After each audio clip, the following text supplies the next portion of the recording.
Bonjour à toutes et à tous, bienvenue dans ce webinaire proposé par le Cluster Montagne. Je vous propose d'attendre 2 petites minutes que les participants rejoignent progressivement l'auditoire et puis on va démarrer pour les différentes présentations relatives à ce sujet d'importance.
Bien, je vous propose de démarrer. Nathalie Saint-Marcel, directrice adjointe du Cluster Montagne. Bienvenue à toutes et à tous dans ce webinaire Plan Avenir Montagne que nous avons souhaité proposer à nos membres sur ce plan d'accompagnement des territoires de montagne et des acteurs de l'écosystème pour les années à venir.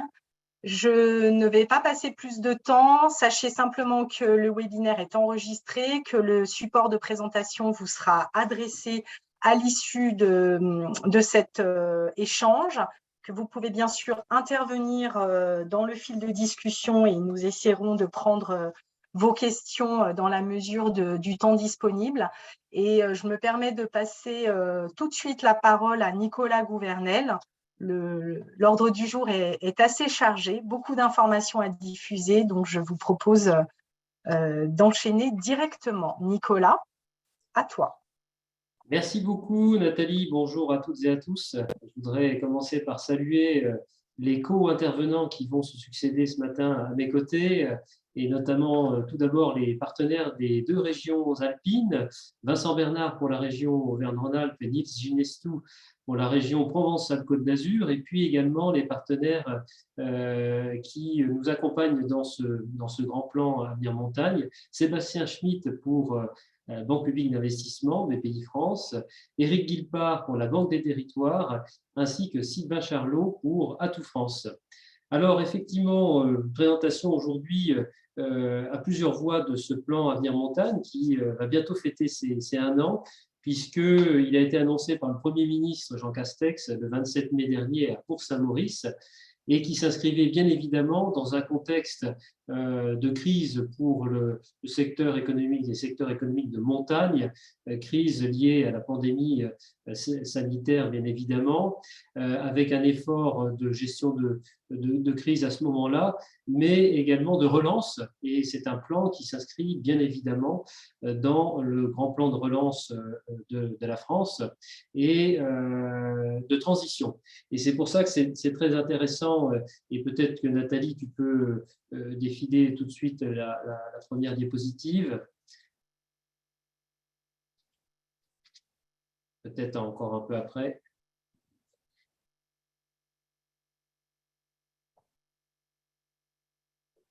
Voilà, c'est un plan qui vise à accompagner les territoires de montagne dans une offre touristique résiliente et durable et dans une logique de diversification.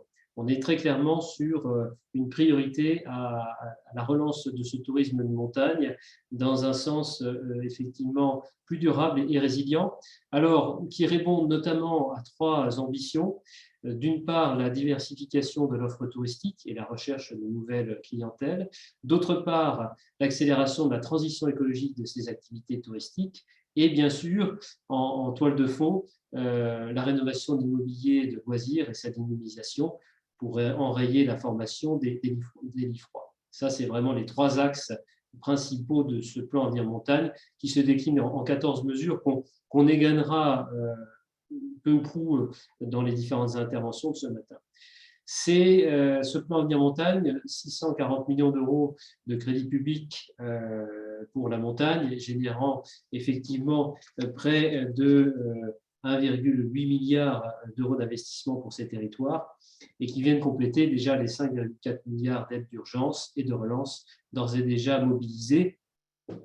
Deux volets dans ce plan Avenir Montagne, un volet investissement sur lequel on va revenir dans quelques minutes, constitué par l'État, les régions ainsi que les banques, BPI et Banque des Territoires, et un volet ingénierie avec de multiples partenaires, dont certains ne sont pas présents ce matin, mais qu'on vous exposera en termes d'offres de services malgré tout, celle de l'ANCT, de la Banque des Territoires, du CEREMA, d'Atout France et d'ADEME, et j'en passe. Alors, si on s'intéresse tout de suite au plan, au volet investissement, donc du volet du plan Avenir Montagne, donc nous avons la création depuis un an d'un fonds Avenir Montagne Investissement sur des fonds de relance constitués de 300 millions d'euros de crédits publics à parité de l'État et des conseils régionaux, 150 millions d'euros de crédits de l'État, 150 millions d'euros de crédits des conseils régionaux et qui sont des crédits supplémentaires abondés dans les conventions interrégionales de massif, hein, c'est des contrats de plan interrégionaux de massif, pour 2 ans. C'est-à-dire que nous bénéficions d'autorisations d'engagement de crédit sur 2 ans, 2021-2022, de crédit de paiement jusqu'en 2024, c'est-à-dire que nous nous concentrons sur des projets prêts à démarrer immédiatement dans le sens de la diversification, de la transition écologique, du tourisme en montagne. Nous avons bien sûr, autour de la table de ce fonds Avenir Montagne Investissement, d'autres cofinanceurs très importants, la Caisse des dépôts, la BPI bien entendu, et les conseils départementaux. C'est un petit peu ce partenariat multiple d'investisseurs. En termes d'opérations éligibles, on est sur des projets d'équipement et d'investissement. Peut-être Nathalie est passée la prochaine slide, qui permettent de valoriser les atouts des territoires de montagne dans le cadre d'une offre de tourisme durable et résiliente. C'est un fonds qui s'adresse à tout type d'acteurs, collectivités, établissements publics, associations, syndicats mixtes et entreprises. On n'a pas d'exclusif dans ce fonds-là, aussi bien public que privé. En termes de type d'opération, on est sur des équipements touristiques durables liés à la diversification toute saison, sur la modernisation d'équipements permettant la pratique d'une activité neige le cas échéant, sur la restauration de sentiers, la protection d'espèces emblématiques, c'est la slide d'après, le développement de mobilité également de premier ou du dernier kilomètre qui permettent notamment d'accéder aux sites d'altitude. On peut trouver d'ailleurs les mobilités par câble dans ce type de segment. La rénovation d'hébergements touristiques, hébergement saisonnier, hébergement de loisirs, hébergement permanent, et puis également une focale sur les établissements thermaux et centres de bien-être liés à l'eau. Voilà pour les différents types d'opérations que nous finançons dans le cadre de ce Fonds Avenir Montagne Investissement. Alors, si on fait un focus sur les Alpes, et c'est la slide d'après, en 2021, l'État a soutenu près de 56 opérations pour un montant de 12,43 millions d'euros. Du côté des régions, c'est pas moins de 70 opérations qui ont été soutenues pour un montant global de 16,26 millions d'euros. Je crois qu'on a sur la moitié des opérations un croisement d'ailleurs de crédits État-région. Pour 2022, ce seront 24 millions d'euros de crédits de l'État programmés. On a d'ores et déjà eu une première programmation État-région pas plus tard que lundi. Et on a engagé près du tiers des crédits et il restera les 2 tiers à programmer sur les sessions de juin et d'octobre. En termes de processus, on est sur un dépôt conjoint de dossiers en préfecture de chaque département alpin et au commissariat de massif des Alpes pour solliciter les crédits de l'État et un dépôt de dossier auprès de chaque région concernée pour solliciter les crédits régionaux. Et j'ajoute également de solliciter les autres financeurs, Caisse des dépôts, BPI et les conseils départementaux, le cas échéant. Voilà pour cette première partie Avenir Montagne Investissement, et je donne la parole tout de suite aux collègues des 2 régions alpines qui contribuent du coup à moitié sur ce fonds, et notamment à Vincent Bernard pour la région Auvergne-Rhône-Alpes. Oui, bonjour à tous. Donc, comme Nicolas l'a dit, effectivement, les régions interviennent aussi au plan Avenir Montagne. Et pour cela, la région Auvergne-Rhône-Alpes mobilise l'ensemble de ces politiques en direction de la montagne. Alors, pour retranscrire ce que ça veut dire concrètement, c'est à la fois le plan montagne régional, donc avec une politique qui préexistait depuis 2016, petit à petit, il y a eu différents volets, et puis on a renouvelé là en octobre, que je vais présenter plus en détail, mais c'est aussi les politiques de massif, sur lesquelles il y a d'autres crédits régionaux qui peuvent être mobilisés, notamment au titre du tourisme, sur la diversification touristique, c'est un élément important. On avait eu aussi une intervention spécifique dans le contexte très particulier de ces 2 dernières années sur le plan de relance. Donc, on a aussi quand même consacré pas mal d'argent aussi à des mesures d'urgence, et notamment en direction des socioprofessionnels pour qu'ils soient toujours là. Et a priori, ça contribue à ce qu'ils y soient toujours. Et puis, on a encore quelques crédits supplémentaires sur la diapo suivante pour l'ensemble des actions qui mettent un peu de lien, des actions transversales montagne sur des organisations d'événements, des structures type associatives, etc. Tout ça pour dire que l'action de la région, c'est pour beaucoup le plan montagne, mais pas que. Voilà, c'est vraiment ça qu'il faut avoir en tête. Mais je vais quand même me focaliser sur le plan montagne régional, qui alimente donc le plan Avenir Montagne qu'on a à parité avec l'État. Nathalie, si tu peux dérouler, s'il te plaît. Pardon, j'ai juste un tout petit souci. Il me manque une presse. Je la charge et je reviens à vous tout de suite. OK. Bon, genre, tout le monde a Je te laisse avancer, Vincent. Pas de problème. Non, mais pas de problème. Je vais essayer d'être aussi didactique que possible. Le plan montagne, là, il a été adopté donc, au mois d'octobre. C'est 7 volets qui sont déjà opérationnels. Enfin, il y en a un qui le sera la semaine prochaine. Donc, on va considérer qu'ils le sont tous. Il n'y a pas de raison que ce ne soit pas adopté dans les modalités précises. 7 volets qui, donc, là, sont valables normalement pour la durée du mandat. Il n'y aura pas de difficulté, avec un objectif qui a été annoncé, un objectif politique de faire d'Auvergne-Rhône-Alpes la première montagne durable d'Europe. Concrètement, ça veut dire que l'idée, c'est de passer une nouvelle étape pour à la fois assurer le renouvellement des clientèles et l'évolution des stations vers un modèle plus durable, et avec une acception qui peut être assez variable sur les contextes locaux.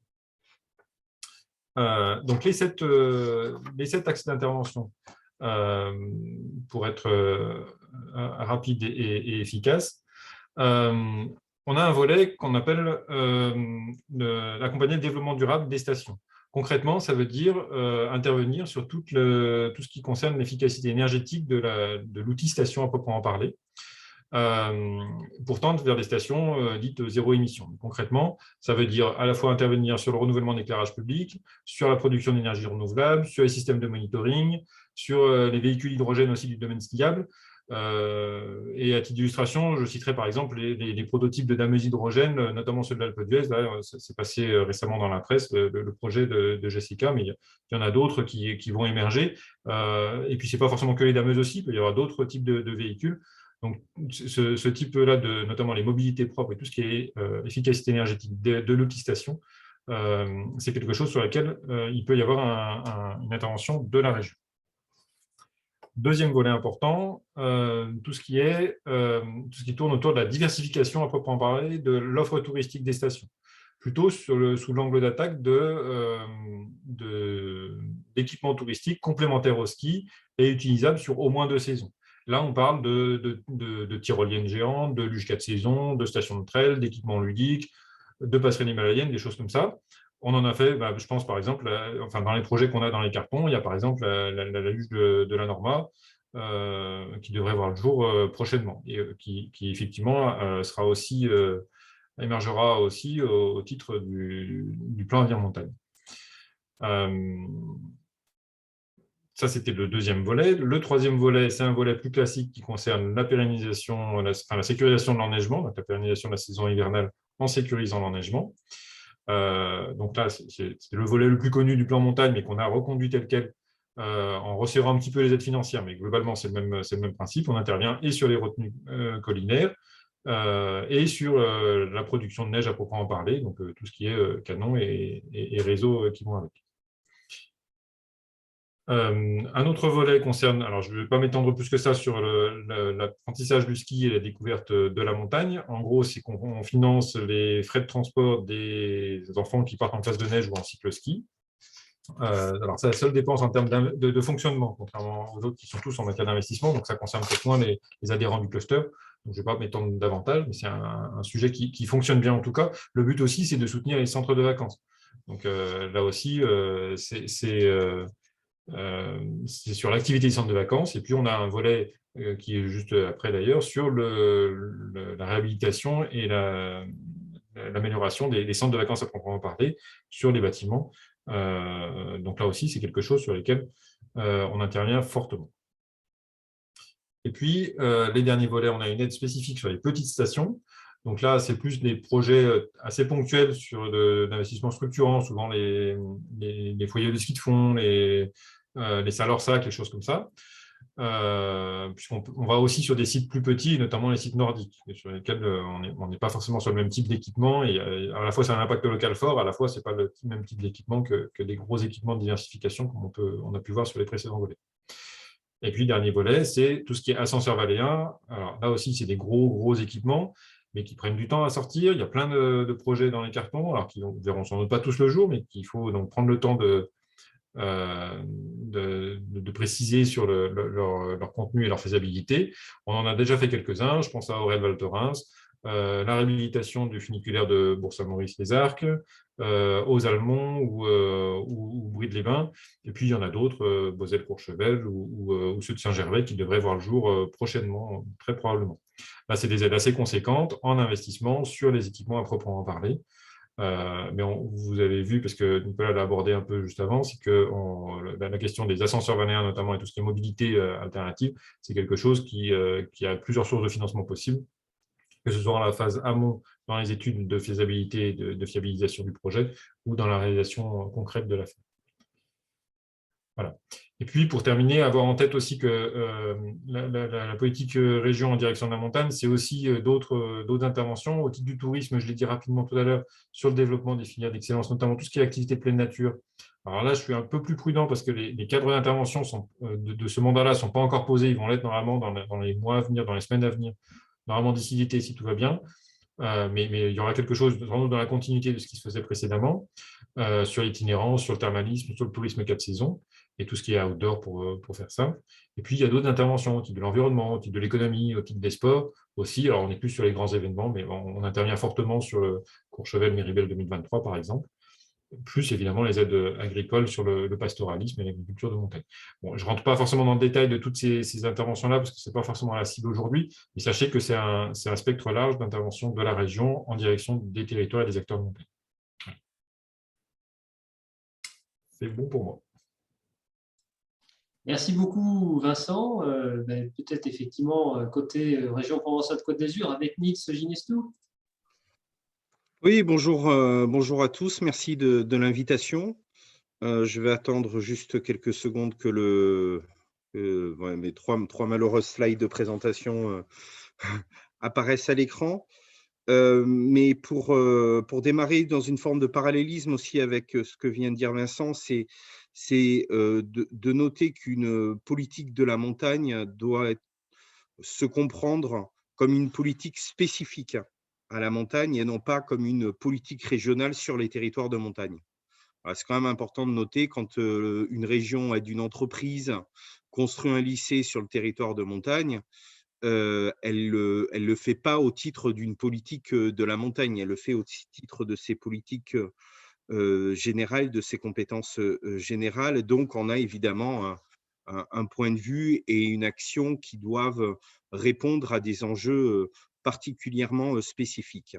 En ce qui concerne la politique régionale donc de la région Provence-Alpes-Côte d'Azur de la montagne, il faut bien voir qu'elle s'inscrit dans un contexte institutionnel, hein, et programmatique à la fois. Alors, on peut, c'est pas, il faut reculer.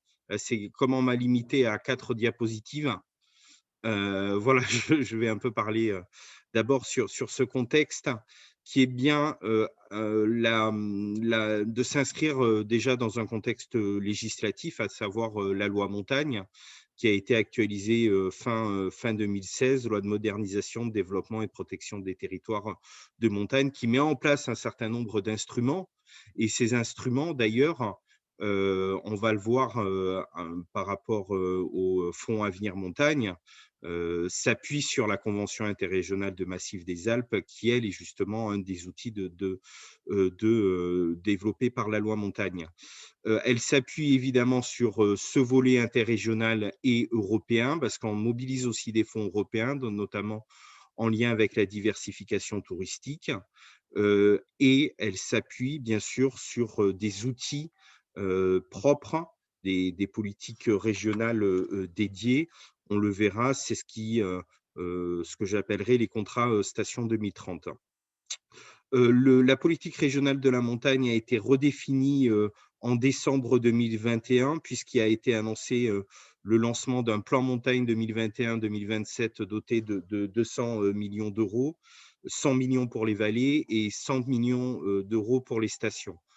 On peut peut-être passer maintenant à la prochaine diapositive pour expliciter comment ces 100 millions d'euros pour les vallées se répartissent.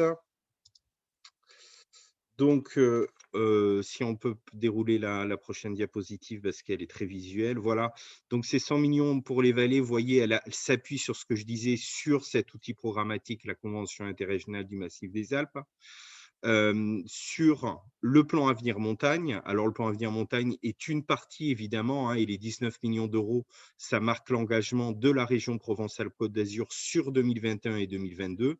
Évidemment, la politique régionale de la montagne telle que je la présente, elle se situe à l'horizon 2027. Il n'en reste pas moins que le plan Avenir Montagne est massif, puisqu'il est quand même des montants extrêmement importants et surtout resserré dans le temps avec une logique d'effet levier recherché. S'appuie aussi donc sur ce que je disais sur le FEDER alpin. Donc, c'est le fonds de développement, c'est un fonds de soutien à l'investissement européen qui concerne les 2 régions alpines. On travaille ensemble à la mise en œuvre de ce fonds FEDER. Et ensuite, des aides, on va dire, logiques et normales que la région, en tout cas, apporte auprès des territoires et structures intercommunales des territoires de montagne. Donc, vous voyez que la politique de la montagne s'appuie notamment sur le dispositif Espace Valléen, qui est le même dispositif qui est conduit en région Auvergne-Rhône-Alpes et permet d'aider la mise en œuvre d'actions de diversification touristique à l'échelle des vallées de montagne, mais pas que, des actions en matière de protection de la biodiversité, d'accompagnement au changement climatique, à l'accompagnement de l'agropastoralisme ou la structuration de la filière bois des Alpes. En ce qui concerne le volet station, donc c'est 100 millions d'euros pour les stations détaillées dans la prochaine diapositive.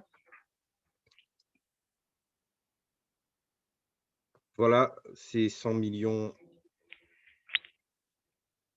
sur la prochaine diapositive, 100 millions pour les stations de montagne qui se répartissent ainsi. On a déjà engagé, enfin, ça fait depuis 2015 que la région met en œuvre un contrat station, ce qui s'appelait contrat station de demain. À partir de 2022, elle engage un contrat station 2030 avec 3 objectifs. Le premier objectif, c'est de sécuriser la pratique du ski alpin et nordique.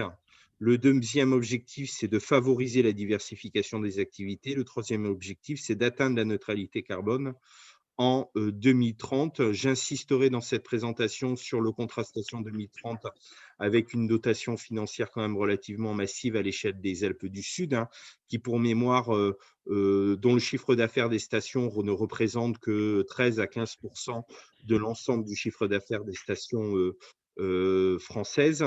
Malgré tout, cet investissement, elle sert à plusieurs choses, à accompagner les projets des stations sur de la diversification de l'offre touristique, par exemple la construction de patinoires, d'offres de diversification après ski.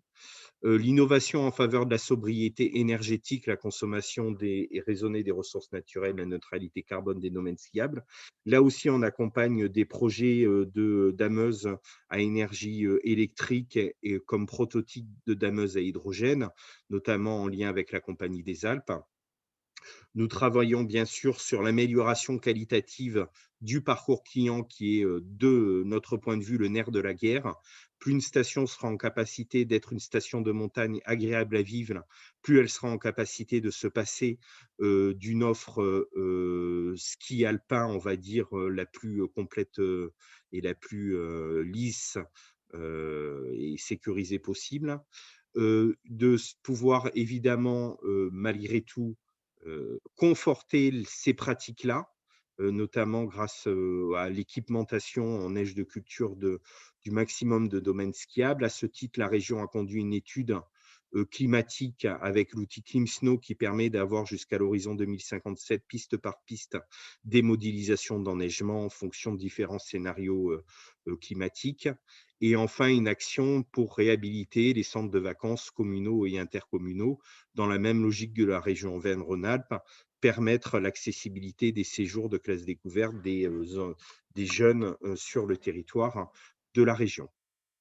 Enfin, et pour finir, et dernière diapositive, insister sur l'action de la région dans le cadre du plan Avenir Montagne et vous montrer que pour l'instant, la région, par rapport à notre engagement de 19 millions d'euros, a engagé depuis lundi 8 millions, un peu moins de 9 millions d'euros au titre du plan Avenir Montagne, essentiellement sur des actions en lien avec la diversification été-hiver, donc l'axe 1, et c'est bien ce qui est recherché par le plan Avenir Montagne. Et nous travaillons de manière étroite et solidaire avec, bien sûr, la région Auvergne-Rhône-Alpes et l'État. Merci beaucoup. Merci beaucoup, Nils, pour cette présentation côté Provence-Alpes-Côte d'Azur.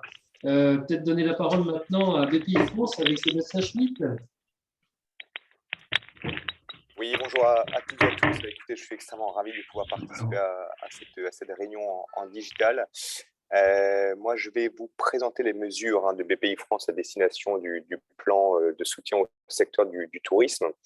Juste un peu pour resituer, BPI France, on intervient à destination des entreprises. Notre clientèle, c'est des entreprises, ce sont des entreprises. Et donc, on intervient, une de notre missions, c'est bien évidemment d'accompagner toute la branche du tourisme. Dans ce que je vais vous présenter sur ces quelques diapos, ça va s'établir en 3 points. Vous pouvez peut-être passer la slide suivante. Donc, je vais vous présenter très succinctement l'offre de financement à destination du tourisme, l'offre d'investissement de BPI France à destination du tourisme, et également une offre qui est intéressante là, pour les hôteliers et pour tous les acteurs du tourisme en général, une offre d'accompagnement, c'est-à-dire de quelle manière on peut accompagner et coacher, entre guillemets, des chefs d'entreprise dans des logiques de déploiement, d'accélération ou de structuration de leurs entreprises. Voilà pour le panorama. Je vous propose de rentrer directement dans l'offre de financement avec 3 outils que je voulais mettre en avant aujourd'hui. notamment un premier qui en regroupe deux, qui s'appelle le prêt tourisme et le prêt relance tourisme, qui a pour vocation clairement d'accompagner des besoins de trésorerie ponctuels liés à des difficultés conjoncturelles qui auront pu être rencontrées par le biais du Covid, et qui a donc peut-être, dans certains cas, pu fragiliser certaines entreprises du domaine du tourisme. Via ces prêts-là, on va être capable également de financer toute l'augmentation de BFR générée également par la conjoncture, mais on va être capable également de financer des dépenses de rénovation, des dépenses d'agrandissement, des dépenses de formation et d'équipement de promotion à destination des entreprises.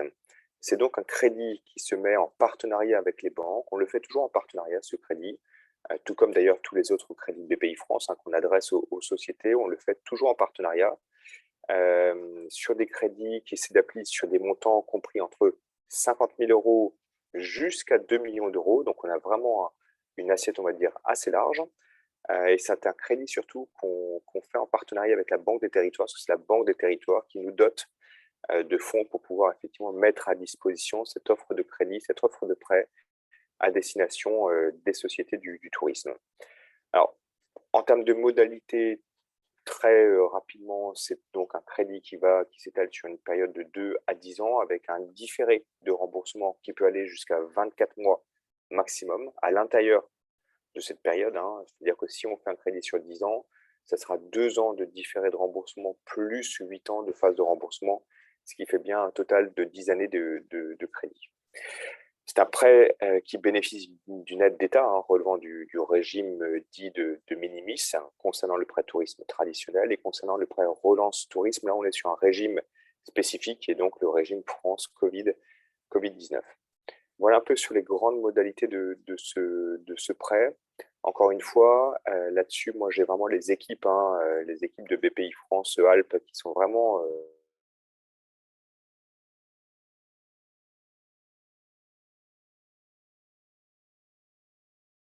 à votre entière on va dire, de développement en termes de trésorerie. Là, bien évidemment, on peut mettre à disposition ces solutions-là. Donc ça, c'est une solution de prêt, on va dire, nationale. Et on a également, dans les slides suivantes, s'il vous plaît, encore, la prochaine, s'il vous plaît. Voilà, hop, on est juste d'un cran. Voilà. On a également à l'intérieur de la région Auvergne-Rhône-Alpes un prêt qu'on a modélisé avec la région Auvergne-Rhône-Alpes qui s'appelle le prêt Rebond Montagne, qui là, on est sur un ticket un petit peu plus petit, on est sur un ticket de 10 000 à 300 000 € qui s'adresse également à toutes les entreprises du domaine du tourisme qui se situent en zone montagne. Un crédit de 10 000 à 300 000 € qui s'étale sur une période un petit peu plus courte, on est sur une période de 7 ans, dont 24 mois là aussi toujours de différé de remboursement. Il s'adresse à qui? Il s'adresse à des TPME, des PME qui sont financièrement saines, selon la définition européenne de la PME-TPE, et qui possèdent à minima 12 mois de bilan. Alors là-dessus, on va être capable d'adresser bien évidemment les entreprises du tourisme, mais pas que, on va être capable également d'adresser tous les autres types d'entreprises.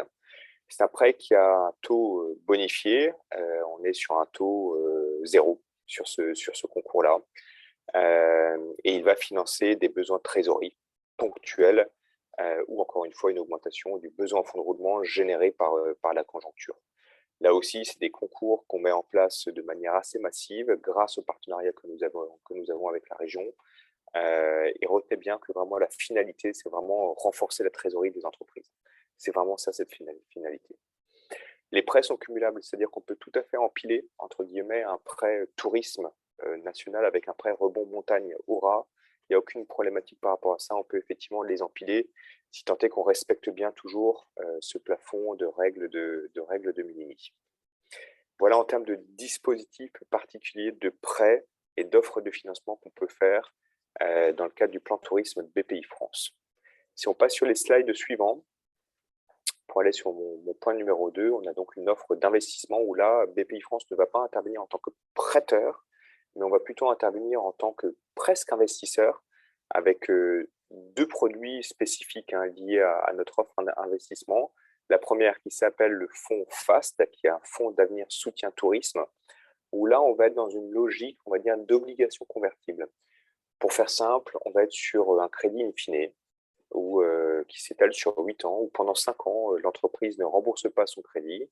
Elle va payer bien évidemment des intérêts intercalaires pendant ces 5 premières années, et elle va commencer à rembourser son crédit à partir de la 6e année, puis la 7e année, puis la 8e année.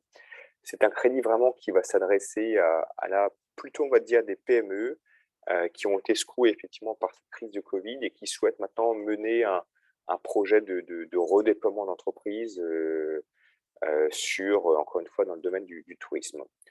En termes de montants d'intervention, on va être sur des montants qui sont assez petits, on va être sur des montants compris entre 50 000 et 400 000 euros, avec, comme je vous l'ai dit préalablement, des maturités in fine à 6, 7 et 8 ans. C'est un produit qui marche plutôt très bien, qu'on a déployé au niveau du national, parce qu'effectivement, il offre encore une fois un différé de remboursement extrêmement important. Voilà concernant ce produit-là. Et puis, on a un deuxième produit qui s'appelle FIT, si on peut passer sur la slide suivante encore. Merci. Donc, c'est le fonds France Investissement Tourisme, où là, celui-ci va s'adresser plutôt, on va dire, à des moyennes, grosses PME et peut-être petites ETI, où là, vraiment, on va rentrer au capital des sociétés qui souhaitent avoir vraiment un projet d'accélération, de développement assez significatif, où là, clairement, dans ce type de projet, on peut avoir une limite avec la dette bancaire traditionnelle. Et là, le fait de faire rentrer BPI France au capital permet vraiment d'apporter ce qu'on appelle, nous, des fonds propres durs, et surtout de permettre de donner les moyens à l'entreprise de mener son projet de développement de manière assez importante. On va accompagner notamment tout ce qui est transformation digitale, transition écologique, énergétique, évolution des normes sanitaires. On peut également accompagner des projets de croissance externe, également par le biais de ce fonds d'investissement. Dans le cadre de ce fonds, ça c'est également très important à avoir en tête, BPI France n'est jamais un investisseur unique, on va toujours chercher un co-investisseur à nos côtés pour rentrer au capital des sociétés. Et point qui est très important, nous on ne veut surtout pas devenir majoritaire dans les entreprises, ce n'est pas notre rôle. Le majoritaire doit rester le dirigeant d'entreprise, doit rester l'entrepreneur, c'est lui effectivement qui pilote sa barque. Nous, on est là pour apporter notre expertise qu'on peut avoir dans le domaine de l'hôtellerie, dans le domaine du tourisme, et on va apporter encore une fois une solution en cash derrière pour permettre des accélérations encore une fois d'entreprise. En termes de secteur, on va intervenir tant sur l'hôtellerie classique, les hébergements, la restauration, des voyagistes, également des croisiéristes, des acteurs de loisirs et également toutes les solutions pour le tourisme.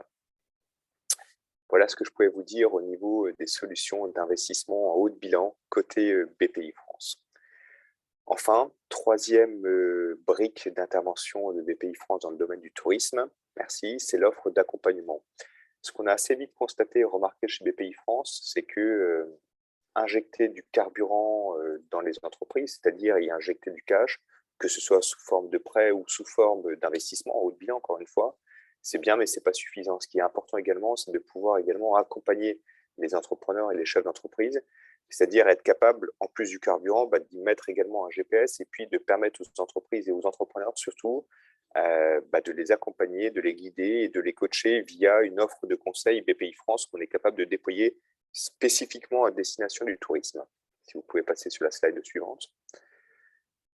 On a des autodiags très rapides, rebonds, qui sont gratuits. Vous allez sur BPI France en ligne. Vous avez une adresse internet précise qui s'appelle Diag Rebond BPI France, qui vous permet, on va dire, vraiment de faire un petit diagnostic de l'entreprise pour aborder différentes thématiques, que ce soit la thématique finance, la thématique de gouvernance, la thématique en termes d'opération, de production et la thématique de stratégie. Voilà, c'est quelque chose d'assez light, d'assez léger, mais qui permet, on va dire, d'avoir un premier vernis pour savoir où on se situe aujourd'hui en tant qu'entreprise, en tant qu'entrepreneur dans le marché du tourisme. Sur la slide suivante. Là, on va un petit peu plus loin. On a également des heures de formation rebond qu'on est capable également de mettre à disposition. Là aussi, on a une adresse qui s'appelle BPI France Université. Là, je vous invite également, pour ceux qui le souhaitent, de rentrer sur des formations en ligne qui sont extrêmement intéressantes également. Là aussi, on est sur un format digital et on est sur un format gratuit et accessible à tous. Enfin, quand on veut vraiment monter sur une étape supplémentaire, on a ce qu'on appelle, nous, le module 360 rebond tourisme, où là, vraiment, on va s'adresser à des PME, clientes ou non clientes de BPI France, qui réalisent un chiffre d'affaires de minimum 2 millions d'euros et qui souhaitent vraiment, se faire accompagner de manière beaucoup plus précise, beaucoup plus fine, avec vraiment des prestations de conseil qu'on va pouvoir faire à l'intérieur d'une société ou à l'intérieur d'un groupe. On va vraiment y plugger ce qu'on appelle chez nous un responsable conseil BPI France, qui va également travailler avec des consultants indépendants privés du vivier BPI France, parce qu'on ne peut pas être à la fois et prêteur et conseil. Donc, on va s'appuyer sur une base de consultants indépendants qu'on aura bien évidemment au préalable sélectionnés. On a pris les meilleurs, on a pris la crème de la crème au niveau national pour vraiment apporter, on va dire, les conseils les plus pointus au niveau des sociétés, encore une fois, sur les sujets de gouvernance, sur les sujets de digital, sur des sujets de croissance externe, sur des sujets de structuration et sur les sujets de finance, bien évidemment. Voilà, donc là, on va être sur un module qui est payant, parce que là, vraiment, on apporte du contenu. Ça va être généralement des missions qui vont durer à peu près une dizaine de journées, étalées, bien sûr, dans la durée. Ça ne va pas être un bloc de 10 jours bruts comme ça, où on va monopoliser le temps des dirigeants pendant 10 jours. Ce n'est pas ça, ça va être vraiment étalé dans la durée. Et là-dessus, on est presque sur une mission d'intérêt général chez BPI France, parce qu'on va prendre en charge, nous, un bout du prix de la prestation. Donc, ça va coûter 2 000 euros pour un chef d'entreprise, sachant qu'au final, la prestation coûte 4 000 euros. Donc, BPI France en supporte 2 000 euros. Si on est vraiment dans le cadre d'une mission d'intérêt général, donc on supporte 2 000 euros du prix de la prestation. Et puis, le reste à charge, entre guillemets, pour le chef d'entreprise est de 2 000 euros pour une entreprise qui réalise un chiffre d'affaires entre 2 et 10 millions d'euros, et de 4 000 euros le reste à charge pour une entreprise ou un groupe qui réalise un chiffre d'affaires de 10 millions d'euros et plus. Là, on est vraiment, on va dire, sur du coût humain, sur du sur-mesure, sur quelque chose, encore une fois, d'extrêmement pertinent. On a des retours clients qui sont vraiment de grande qualité. Donc là, encore une fois, si vous souhaitez être accompagné dans cette partie-là, n'hésitez pas là aussi à nous solliciter directement sur toutes les équipes de BPI France Alpes, que ce soit nos équipes de Grenoble ou nos équipes de Annecy. On est bien évidemment à votre disposition pour vous aider sur tous ces points-là. Voilà, j'en ai terminé avec ma présentation. Merci beaucoup, Sébastien, pour cette présentation et transition toute faite, puisque les derniers éléments que vous évoquiez sont plutôt de l'ordre de l'accompagnement en ingénierie. Et ça tombe bien parce qu'effectivement, c'est la deuxième partie de ce webinaire où nous allons nous intéresser à cet accompagnement dans le cadre du plan Avenir Montagne. Et tout d'abord, avec cette offre Avenir Montagne Ingénierie, dans le cadre d'un programme porté par l'Agence nationale de la cohésion des territoires, avec de nombreux partenaires tels que la Banque des territoires, et Eric Guilpart interviendra dans quelques instants sur ce point notamment, et Atout France avec Sylvain Charlot. Alors, quelques indications sur ce programme, qui est un programme au service des territoires, des collectivités, mais qui, bien évidemment, débouchera sur des investissements et donc concernera les entreprises comme bénéficiaires finales. Donc, il s'agit grosso modo d'un programme doté de 31 millions d'euros de crédit de l'État, qui vise à accompagner une soixantaine de territoires sur toute la France, territoires de montagne, engagés dans un projet de diversification écologique du tourisme en montagne. Et très concrètement, ça se traduit par un cofinancement d'un chef de projet recruté par la collectivité sur 2 ans à hauteur de 60 000 euros par an, et un ensemble d'offres d'une quinzaine de partenaires, dont la Banque des territoires. Également, dans le cadre de cette offre Avenir Montagne Ingénierie, un certain nombre d'appels à manifestation d'intérêt spécifiques. Avenir Montagne Mobilité, porté par l'ANCT et France Mobilité, qui vise à accompagner les territoires dans des projets de mobilité et également de démobilité. Alors, qu'est-ce que c'est la démobilité? C'est par exemple créer un espace de coworking en zone de montagne qui évitera les flux pendulaires entre la montagne et la vallée, pour les travailleurs notamment. Et puis également l'AMI France Tourisme Ingénierie, rénovation des stations de montagne portée par Atout France, sur lequel Sylvain Charlot reviendra tout à l'heure. Alors, où on en est sur ce programme Avenir Montagne Ingénierie?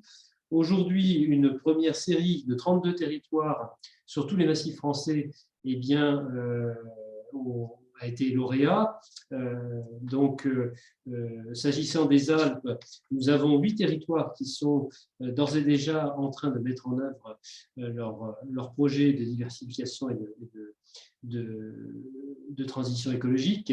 Il s'agit de la vallée de Thône, du parc naturel régional du massif des Bauges, de la communauté de communes Cœur de Chartreuse, communauté de communes Maurienne Galibier, du lac de Serponçon, des stations des Alpes de Provence, du parc naturel régional du Verdon et enfin de la communauté de communes de la Riviera française, vallée de la Roya.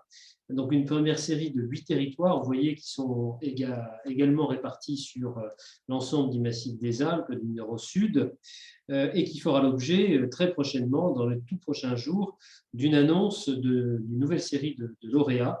Et donc, on aura la réponse dans les tout prochains jours et on pourra vous la communiquer à l'issue de ce webinaire. Vous signalez que ce programme, il arrive également en plus de ce que nous avions déjà mis en place, État comme les régions Provence-Alpes-Côte d'Azur et Auvergne-Rhône-Alpes, avec le programme des espaces valléens, qui vise depuis plus de 10 ans maintenant, effectivement, la diversification touristique de nos vallées alpines.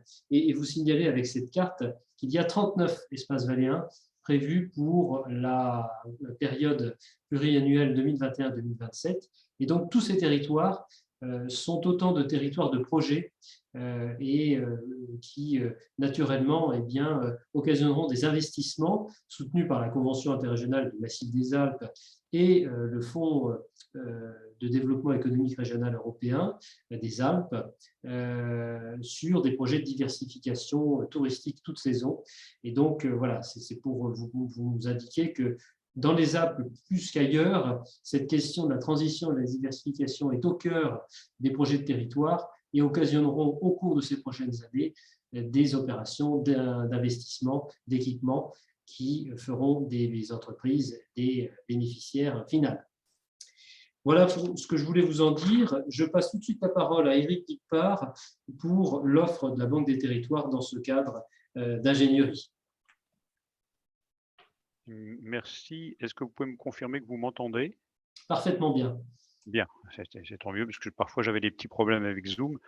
Donc merci pour cette transition. Je vais essayer d'être très bref sur l'offre de services Avenir Montagne. D'abord, pour rappeler pour ceux qui ne le sauraient pas que la Banque des Territoires, c'est la marque ombrelle de la Caisse des dépôts pour toutes ces interventions dans le développement des territoires. Donc, ce n'est pas une nouvelle banque, c'est la Caisse des dépôts, mais qui se développe, qui se décline sous cette marque pour les territoires, et qu'elle intervient pas seulement dans la montagne, mais elle intervient avec un triptyque de trois offres. La première, c'est conseiller.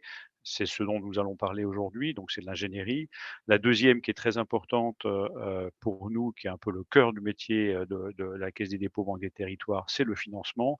Et donc, le financement, c'est à la fois du financement en prêt et puis du financement en investissement. On a parlé tout à l'heure avec BPI de l'accompagnement que nous faisons sur le plan de relance tourisme. Et puis accessoirement, j'en parlerai pas là, mais on a également des outils pour opérer dans les montagnes que vous connaissez certainement, et notamment la Compagnie des Alpes, la SEM, la Compagnie des Pyrénées et l'intervention dans une quinzaine de SEM. Donc l'intervention, slide suivante, de la Banque des Territoires dans le programme Avenir Montagne Ingénierie. On l'a valorisé à 11 millions d'euros. On intervient en 4 axes différents. Donc c'est de l'ingénierie, c'est de l'accompagnement des territoires, donc des territoires sélectionnés. Hein, on a vu tout à l'heure qu'il y en a eu 32 sélectionnés, il devrait y en avoir une trentaine d'autres. J'ai cru comprendre que l'annonce serait faite normalement samedi prochain. Donc c'est tout proche. On aura un complément de territoire. Pour ce qui concerne les Alpes, il devrait y en avoir 8 de plus, puisque le quota était de 16 pour l'ensemble du plan. Mais donc c'est des territoires qui ont été sélectionnés sur tous les massifs. Pour information, puisque on s'adresse à des entreprises du cluster montagne qui sont très très centrées sur la montagne avec la pratique du ski alpin, il y a à peu près une petite moitié des territoires sélectionnés qui sont pas du tout concernés par le ski alpin. Il y en a dans un territoire à La Réunion, un territoire dans l'outre-mer, quelques territoires en Corse, et puis des territoires dans le Massif central qui sont pas du tout concernés par le ski alpin. Mais globalement, nous intervenons, nous, en accompagnement des chefs de projet dont il a été question tout à l'heure. Ces chefs de projet sur les 32 premiers territoires commencent à être embauchés. Il y en a une petite dizaine, si j'ai bien compris, qui sont aujourd'hui opérationnels. Ça devrait monter en puissance assez rapidement. Et donc, ces chefs de projet, qui sont des profils extrêmement divers, nous proposons de les accompagner donc avec des cabinets d'études, des cabinets de conseil que nous avons sélectionnés sur un appel d'offres. Et donc, nous allons pouvoir accompagner les chefs de projet dans la conduite du projet. Alors, on n'est pas sur la thématique, on est sur l'organisation de projet. Donc ça, c'est une première brique pour que nous avons évalué à 2,4 millions. Nous avons une deuxième brique qui est une offre qui est déjà disponible dans l'offre de services que nous offrons au territoire, qui est de l'accompagnement thématique. Donc on est sur de l'accompagnement en programmation touristique, de plan d'action touristique, également sur la transition écologique et énergétique. Donc ça, c'est 2,4 millions estimés pour le programme montagne. Nous avons une troisième brique, je vais en parler un petit peu plus en détail tout à l'heure, qui est du cofinancement d'aide à la décision par les données. Et puis, nous finançons également le programme que vous présentera tout à l'heure Sylvain Charlot sur les problématiques d'hébergement touristique. Donc, je ne vais pas rentrer, slide suivante, je ne vais pas nécessairement rentrer dans le détail de toutes les offres, puisque vous aurez, je pense, communication du slideshow. Simplement, l'assistance au management de projet, comme je vous le disais, c'est vraiment de l'accompagnement méthodologique avec tous les types de missions qui sont indiquées à l'écran et que nous finançons à 100%. Et qui sont donc destinés aux chefs de projet pour qu'ils puissent descendre plus rapidement la courbe d'expérience, puisque le programme Avenir Montagne aujourd'hui est un programme dont la temporalité est à ce jour courte. On espère tous qu'elle sera prolongée, mais aujourd'hui, c'est un programme qui est relativement court, hein, c'est sur 2 ans, donc il faut aller vite. Et pour aider les chefs de projet à aller vite, à prioriser leurs interventions, eh bien, nous allons les faire accompagner par des cabinets sélectionnés. Le deuxième axe, donc la thématique, eh bien, vous allez avoir à l'écran différents types de démarches sur la transition énergétique, sur l'économie circulaire, sur la biodiversité, sur les plans d'action touristique.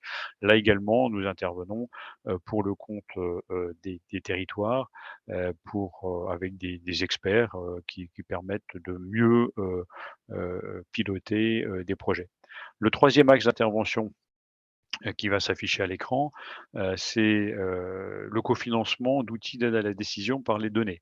Alors ça, c'est un tout petit peu nouveau, on est plutôt en phase exploratoire et ça peut vous intéresser, vous, entreprises du cluster, peut-être de manière un peu plus poussée, puisqu'il s'agit d'accompagner les territoires dans l'équipement d'outils qui leur permettent d'objectiver des décisions sur le long terme. Alors l'exemple phare, c'est l'outil dont il a été question tout à l'heure, c'est ClimSnow, mais nous avons voulu élargir le champ d'action sur des domaines d'intervention plus larges, donc du pilotage de ressources environnementales, de connaissance de ressources immobilières et foncières, d'environnement, d'énergie, de biodiversité.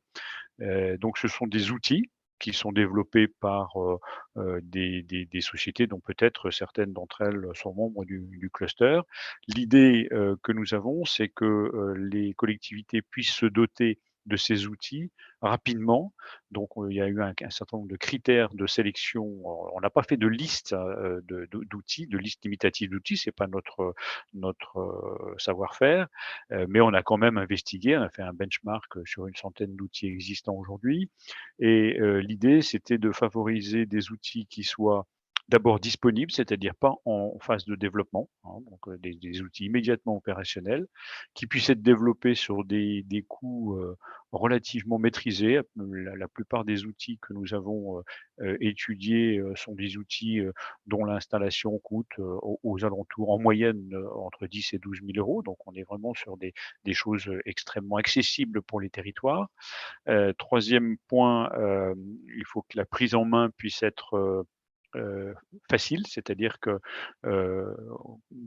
qu'avec un tout petit peu de formation, les territoires et les chargés de mission dans les territoires puissent piloter ces outils sans avoir besoin à chaque fois de demander l'intervention d'un cabinet de conseil. Que ces outils, enfin, soient des outils qui puissent donner immédiatement des résultats tangibles, c'est-à-dire des aides à la décision sur le long terme. Donc, il y en a quelques-uns, donc je parlais de ClimSnow, il y en a d'autres qui sont aussi des outils déjà un petit peu en déploiement dans les différents territoires. Et là, nous souhaitons accompagner en cofinancement ces outils pour les collectivités. Voilà, donc et en slide suivante, je crois que j'en ai terminé, le pilotage de cette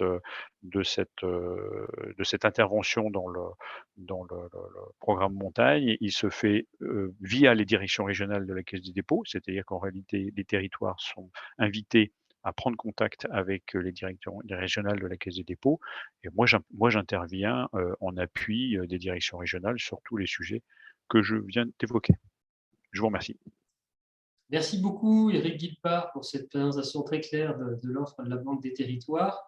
Et nous terminons ces exposés par Atout France avec Sylvain Charlot, délégué montagne. Oui, bonjour à toutes et à tous. Écoutez, j'ai quelques minutes pour vous présenter effectivement un programme qui contribue à ce plan Avenir Montagne. Alors, ce programme, en fait, il s'inscrit dans le dispositif France Tourisme Ingénierie. Donc, peut-être la slide d'après, s'il vous plaît, pour ne pas perdre trop de temps compte tenu de l'horaire. Alors, le dispositif France Tourisme Ingénierie, donc, il a été créé en 2018.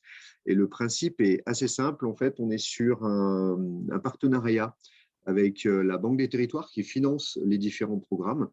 Atout France est la cheville ouvrière. Donc, on déploie en fait les différents programmes sur le plan opérationnel et on est en partenariat en fonction des programmes étroits avec l'État, les régions. Mais pour le sujet qui nous anime aujourd'hui, donc c'est le premier programme qui est cité, qui porte sur la rénovation de l'immobilier de loisirs. Donc ce programme-là fait suite aussi à une expérimentation qu'on avait tenue entre 2018 et 2020 avec 13 stations. 13 stations, on en avait 10 de montagne et 3 du littoral. Et en fait, là, l'idée, ça a été de changer de braquet. Donc, en partenariat avec la Banque des territoires, on a décidé d'accompagner 50 stations sur une durée de 5 ans. Et donc, pour cela, donc, la Banque des territoires a mis à disposition d'Atout France 5 millions d'euros pour pouvoir travailler dans de bonnes conditions et accompagner au plus près des besoins en fait, les stations. On a fonctionné sous forme d'un appel à manifestation d'intérêt qui était basé justement sur ce retour d'expérience. Autour, alors je ne rentrerai pas dans le détail, vous aurez le support, mais autour de 4 grands axes qui étaient selon nous indispensables en fait, pour avoir des résultats. Le premier, on est en phase complète avec la philosophie en fait, d'Avenir Montagne Ingénierie. Ça relève de l'ambition en fait, du territoire pour évoluer vers un tourisme plus durable. Alors ce terme est déjà un petit peu galvaudé, mais quand on va parler d'immobilier de loisirs, en fait, on est vraiment sur une logique d'une évolution de l'offre dans la qualité des hébergements. Alors, quand on parle de montagne 2, voire 4 saisons, attention aux éléments de langage. Toutes les montagnes n'offriront pas 4 saisons. Il y en a, il faut déjà qu'elles arrivent à se concentrer sur 2, voire élargir les ailes de saison. Donc, quand on parle de 4 saisons, on est vraiment dans une approche globale de la montagne française, en dehors des seules stations. mais également sur des notions de préservation de ressources et de rationalisation foncière. Un deuxième sujet, c'était la gouvernance. Et dans la gouvernance, il y a effectivement l'implication politique qui doit être extrême. Elle doit être vraiment forte sur ce sujet et il doit y avoir des moyens humains alloués à ce sujet qui doit être animé de façon transversale. Le troisième critère, c'était quand même la cohérence stratégique en fait, entre le projet qui était proposé, les projets qui étaient proposés, et puis l'intention de mobilisation en fait, du territoire. Et le dernier sujet qui n'était pas des moindres, c'est l'opérationnalité en fait, du projet sur une durée de 30 mois. Alors pourquoi 30 mois? C'est que les 50 stations, on les a scindées en 2 fois 25 pour avoir une capacité d'intervention digne de ce nom, pas se disperser. Déjà 25 stations accompagnées, ça relève du challenge, sachant que derrière, on a vraiment cette intention en fait, de répondre au plus proche des besoins des territoires pour s'inscrire en fait, dans leur stratégie d'intervention. Peut-être slide suivante pour avoir le panorama global des stations qui ont été d'ores et déjà retenues. Alors, pour votre information, on est en cours de réunion de lancement en fait, dans l'ensemble des stations. Aujourd'hui, on en a fait 15 sur les 25 qui ont été retenus. Alors, quand on parle de 25, ce n'est pas forcément des stations, ça peut être aussi des sites. Vous le voyez, on a par exemple la Haute-Maurienne vanoise qui couvre 6 stations. Donc, ça nous fait. Et puis, on a le SIVM à Serre-Chevalier, donc dans les Alpes du Sud, qui recouvre en fait 3 stations avec Saint-Chaffray, La Salle et Monétier. Donc, notre objectif, en fait, c'est vraiment d'avoir cet accompagnement sur l'ensemble de ces destinations. On a eu 35 candidatures, ce qui prouve qu'il y a un vrai sujet aujourd'hui. On ne s'est pas trompé de sujet, quelque part en tout cas, avec des candidatures de très bonne facture, avec des vrais soucis d'engagement. On a dû en retenir 25 avec vraiment cette double approche à la fois de l'opérationnalité d'une part et de la structuration d'outils et de méthodes reproductibles pour profiter à l'ensemble des territoires qui souhaitent s'engager sur ce sujet-là. Donc, quand on parle de rénovation des stations, c'est vrai que je ne l'ai pas mis en propos introductif, mais on est sur la rénovation de l'immobilier de loisirs avec une dimension de commercialisation qui va être hyper prégnante. Et on va s'intéresser aussi à ce qui constitue 88% de l'offre, c'est-à-dire les copropriétés, qu'elles soient traditionnelles ou résidences de tourisme. Au-delà des 25 destinations, on a également on a décidé d'accompagner de façon un petit peu light pour préparer la vague 2 4 autres stations, notamment deux en Haute-Savoie, une dans le Jura et une autre dans les Pyrénées, qui est plutôt une station thermale, mais qui préfigure bien ce que pourrait être la vague 2 de cette intervention. Peut-être slide suivante, s'il vous plaît. Ce qu'on apporte au niveau d'Atout France, ça va être surtout de l'expertise, donc de l'expertise de bureau d'études qu'on portera, nous, en interne, quand on est dans nos champs de compétences, ou qu'on traitera avec nos partenaires, ou encore qu'on sous-traitera. Donc, on est sur un volume de temps par destination qui va être important, avec des problématiques assez diverses. Ce qui est important de retenir, c'est qu'on est sur un volume d'aide à l'ingénierie qui est dimensionné à hauteur de 100 000 € par station, qui vont porter à la fois sur de l'ingénierie et de l'expertise, mais éventuellement aussi de l'aide financière sur des études ou des expertises complémentaires qui sont engagées par le territoire et qui nous paraissent importantes en fait, pour faire avancer le sujet à des fins de déclenchement opérationnel, de rénovation importante et de remise en commercialisation de l'immobilier.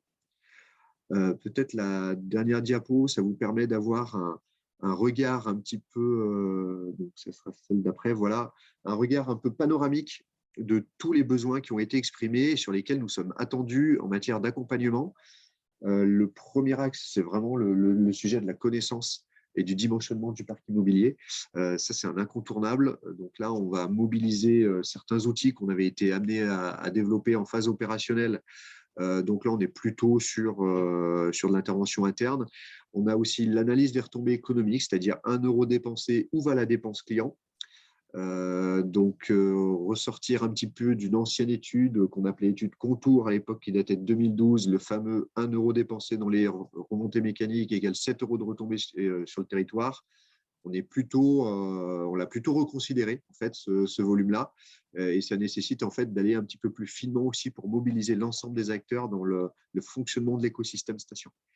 Et puis, on a d'autres sujets qui vont traiter de l'évolution de PLU. Alors, on a parfois des stations où on a des bureaux d'études, des structures qui sont parfois adhérentes d'ailleurs au cluster, qui sont mobilisées auprès des stations. Et il s'agit de voir comment on peut faire évoluer ces documents de planification urbaine pour répondre à l'ensemble des enjeux. Et ces enjeux, ils dépassent la seule problématique de l'hébergement touristique pour faire fonctionner sur le plan économique la destination, qui est également le logement de la population permanente, à la fois les habitants et les saisonniers, en fait, qui est de plus en plus criant. Je ne sais pas si vous avez suivi un peu l'actualité presse, mais on a là en fait des indicateurs très préoccupants en fait, pour de nombreuses destinations, et ça, quel que soit le massif. On passe systématiquement aux grandes stations de Tarentaise, mais il faut vite se détromper, ça touche tous les massifs, toutes les vallées. Les Pyrénées sont également touchées au même titre que les Alpes.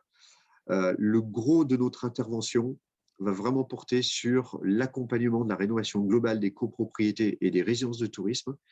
Donc là, on va déployer en fait des dispositifs d'assistance à maîtrise d'ouvrage. On va en porter en propre au niveau d'Atout France, mais là, il y aura un volet sous-traitance qui va être très important pour être aussi au plus proche des territoires et répondre en fait au niveau de besoin qui est très important.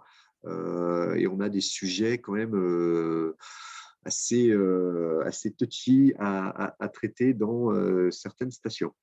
Et puis, sans tout citer, le gros du gros, ça va être aussi l'aide au financement. Donc, dans l'aide au financement, il va falloir qu'on soit en capacité d'être assez innovant et créatif pour peut-être sortir aussi de la seule solution unique qui apparaît, qui est souvent la foncière, mais c'est de voir aussi comment on va dire la recette touristique, l'économie touristique doit être en capacité de financer en fait la rénovation de l'hébergement qui reste la base du séjour touristique et donc du fonctionnement de la destination. Donc voilà, on a tous ces sujets qui sont en train de se stabiliser, on a des feuilles de route opérationnelles qui sont en train de se mettre en place de façon collective avec les destinations. Et donc derrière, il y aura besoin d'un accompagnement multifacette avec des renforts en complément de ce que nous, on est capable de mettre en œuvre au sein d'Atout France.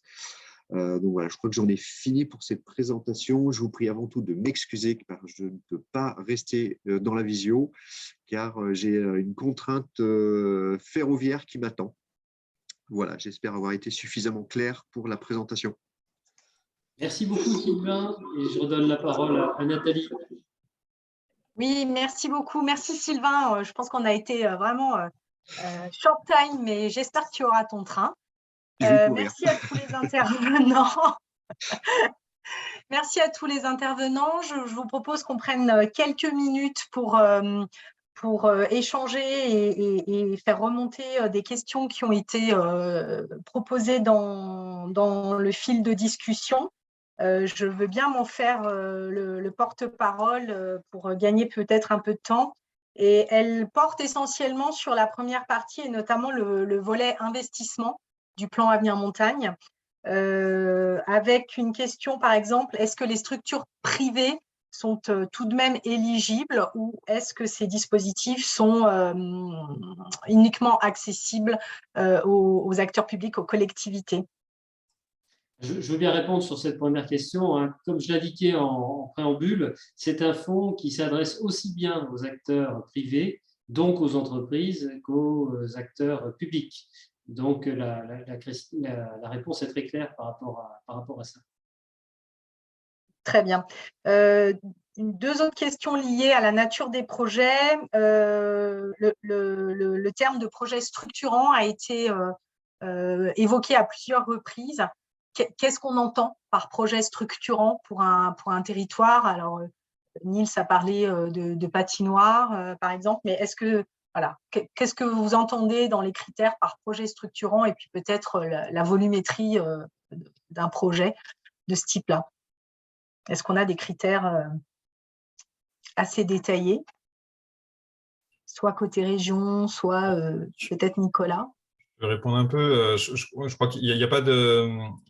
ça s'apprécie au cas par cas. L'idée d'un projet dit structurant, puisqu'on l'utilise notamment sur les petites stations, nous, le principe de projet structurant, c'est que ça modifie quand même le système économique local et donc l'impact. Enfin, l'idée, c'est d'avoir un équipement qui a un impact économique assez conséquent sur le territoire. C'est-à-dire qu'il ne s'agit pas de remplacer 3 barrières dans un coin, c'est un nouvel équipement qui apporte une activité qui est une autre activité et donc qui modifie la façon dont fonctionne un territoire, notamment sur les petites stations où voilà, on n'est pas dans des grosses machines où il y a une offre large au même endroit. C'est ça l'intérêt. Je rebondis aussi sur une autre question qui existait aussi sur les petites stations. Oui, voilà, très bien. Merci Vincent. On s'est basé sur la nomenclature STRMTG, on n'a rien inventé. Donc, c'est juste, voilà, c'est le moment de puissance qui détermine la classification entre les différents types de stations et on est parti sur les petites stations STRMTG qu'on retrouve dans l'atlas des stations, le stationnoscope. Je crois que c'est le site observatoire-station. On retrouve de l'INRAE. Mais sur le STRMTG aussi. OK. Donc, on sait où aller chercher la référence. Une question également relative au projet vélo, VTT. Est-ce que ce sont des typologies de projets qui rentrent dans ce que tu viens d'indiquer ou entre d'autres lignes, notamment de diversification?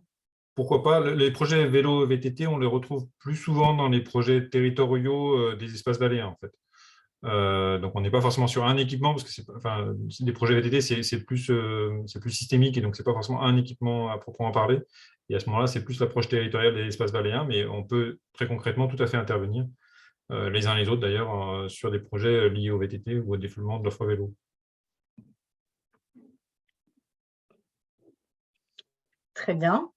Est-ce qu'il y avait d'autres questions? Structurant égale cher, merci pour la précision, Niels.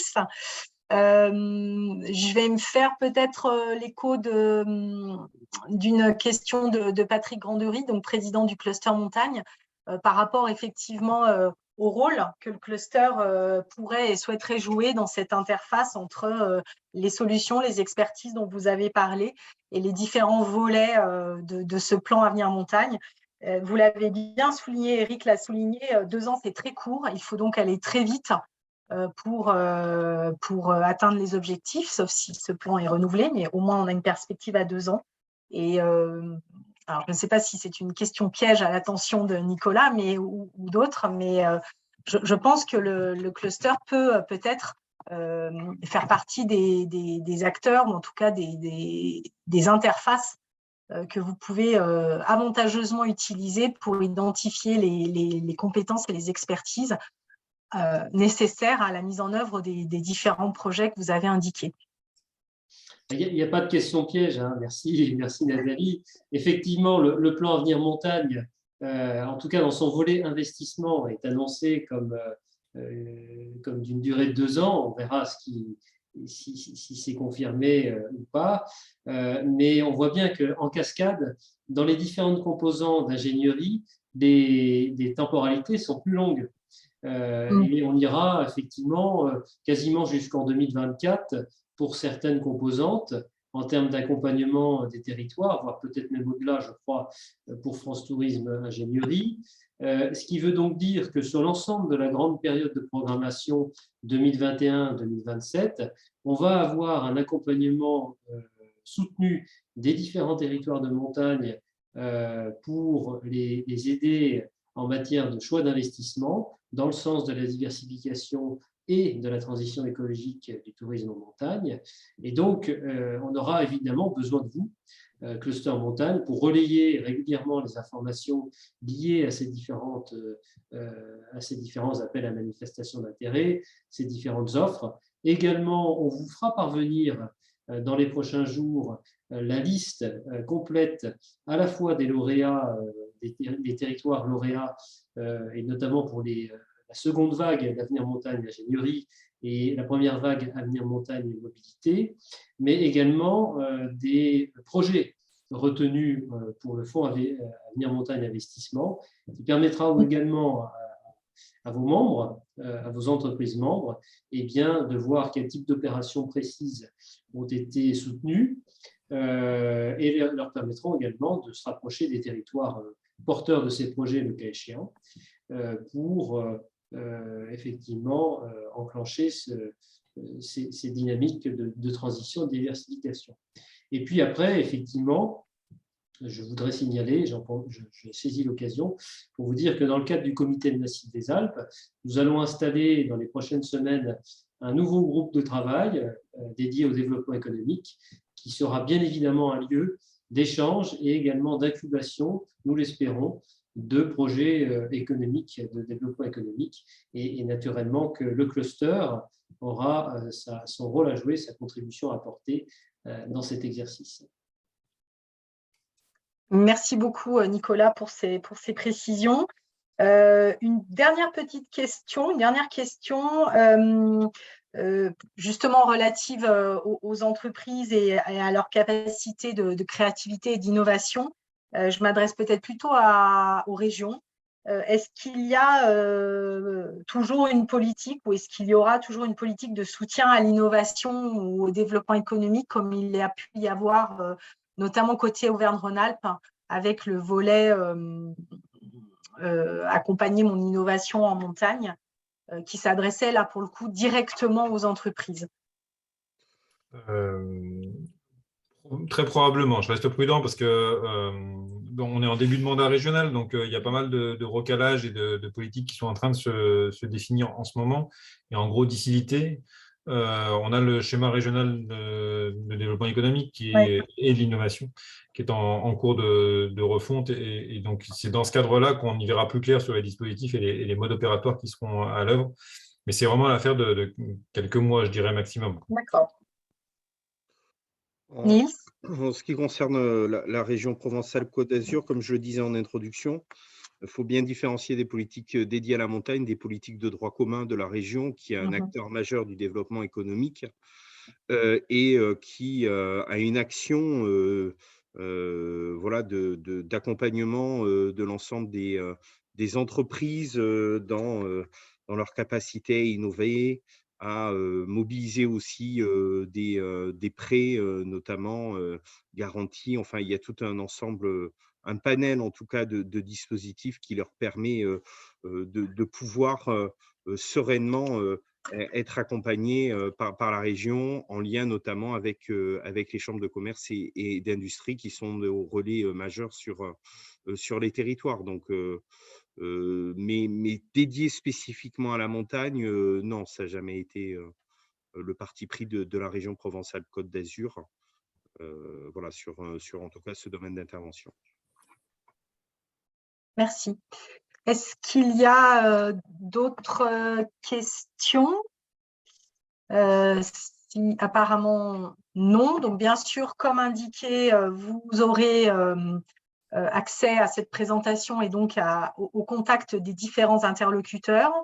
Vous rappelez que le cluster montagne, bien sûr, reste votre porte d'entrée, votre guichet pour partager toutes ces informations qui arriveront au fur et à mesure dans les prochaines semaines et pour pouvoir au mieux connecter les compétences des entreprises avec ces projets territoriaux qui vont bien au-delà du ski alpin. Je fais un petit clin d'œil à Eric Guilpart, que le cluster montagne regroupe vraiment des compétences et des expertises en matière d'aménagement des espaces touristiques montagne, été, hiver, et que les questions de transition, de transformation et d'évolution des modèles sont bien entendu au cœur des sujets de travail quotidiens au sein du cluster. Et puis, vous remercier à nouveau tous pour votre présence, votre attention. Merci à tous les intervenants pour la qualité de leur présentation et des informations transmises. Vous souhaitez une bonne fin de journée et puis restez à votre écoute, à votre disposition. Merci beaucoup, Nathalie. Merci beaucoup à toutes et à tous. Merci. Merci. Au revoir. Oui, au revoir.